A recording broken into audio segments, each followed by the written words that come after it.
Hi, my name's Nina Nesbitt and I'm a 19-year-old singer-songwriter from Scotland. I've always kind of been, I guess, a musician ever since I was born, really. It's all I've ever done, write songs and sing them and write words, and I guess modelling something that I did from the age of 14 to about 16, and it was fun because I love clothes and I love like creative fashion shoots and all that kind of stuff, but just wasn't really for me. I found it a little bit shallow and I didn't want to have pressure on me to look a certain way and be a certain weight and not be able to dye my hair and kind of wear the makeup that I wanted to, so yeah, I just felt it was a bit weird, and people telling me that I needed to lose weight and stuff was a bit weird.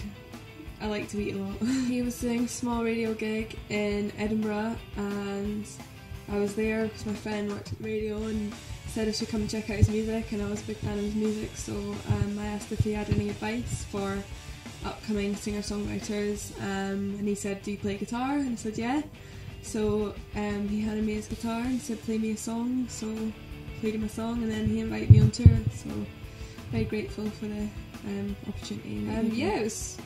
great. Like he's a really down-to-earth guy, it's just kind of like touring about with your mate, really. It was like such a fun time, and like getting to perform in front of that size of crowd every night was really good. The sound of the album, it's kind of like a musical diary, everything that I've experienced from the age of about 15 to now 19, and the sound varies because I guess I started off on acoustic guitar at 15, and my style's changed quite a bit from then till now, so it's got elements of that kind of folkier side in it, it's got elements of the poppier side, and it's like more rocky songs on it, so it's kind of genre wise like a lot of different styles, but the main kind of part of it is basically just everything that I've experienced in growing up and breaking up and stuff like that. The recording process was kind of like good and bad in parts. The album's quite a personal piece of work to me, obviously. Every song has a lot of meaning, so sometimes it could be a little bit draining, especially when you're writing about something sad or angry, but other times it was really cool, and it was an amazing experience getting to work with Jake Gosling, who produced most of it. He's a really good friend of mine, so that was really good, and Ian Archer as well, and I love the work that he's done before with Jake Bag, so yeah, it was really good. Like, it was an amazing experience, and like I think something that I'll never forget doing, but I was kind of glad to finish it because it went on for about 2 years, so yeah.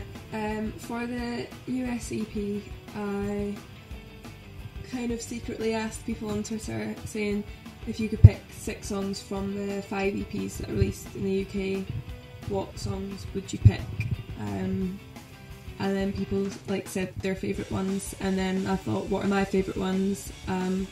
I'm starting off out here just on my own acoustically, so I thought what ones are kind of the most acoustic ones, so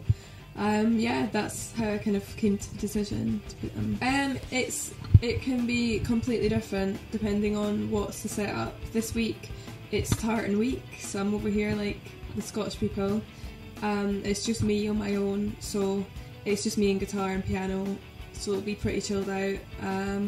but I think it gives people a chance to hear the lyrics more, whereas in the UK it's like pretty rocky, like pretty heavy with the band, quite a lot of electric guitar involved and a lot louder, and I do kind of prefer that element because it's a lot more fun for me, but on the other hand I like being on my own as well because I just have control over the whole thing and I can interact more with fans, so yeah, it's just different shows. And back to the UK for festival season, and then hopefully coming back to America to tour.